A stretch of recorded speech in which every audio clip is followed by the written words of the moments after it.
Γεια σας!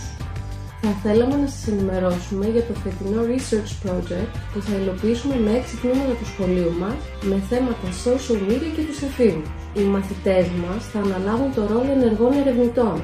Θα αναλύσουν αποτελέσματα της έρευνας που θα κάνουν με τα ερωτηματολόγια και θα μελετήσουν άρθρα σχετικά με τον αντίκτυπο των social media στους νέους, στην ψυχική υγεία, στη συγκέντρωση, στις κοινωνικές σχέσεις και στην αυτοεικόνα. Στο πλαίσιο αυτό θα οργανώσουμε μία συζήτηση και μία παρουσίαση των αποτελεσμάτων της έρευνας.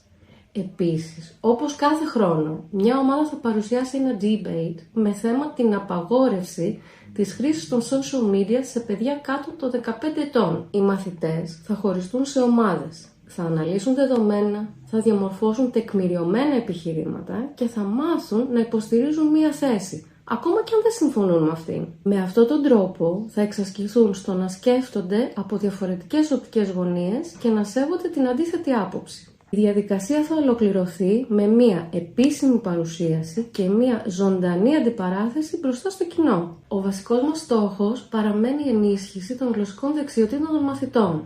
Παράλληλα, καλλιεργούνται σημαντικά life skills όπως η κριτική σκέψη, η συνεργασία, η υπευθυνότητα, η αυτοπεποίθηση και η ικανότητα τεκμηριωμένου διαλόγου. Μέσα από αυτή τη βιωματική διαδικασία, οι μαθητές θα αναπτύξουν όχι μόνο τις γλωσσικές τους ικανότητες, αλλά και την ικανότητά τους να σκέφτονται όρημα και υπεύθυνα για θέματα που τους αφορούν.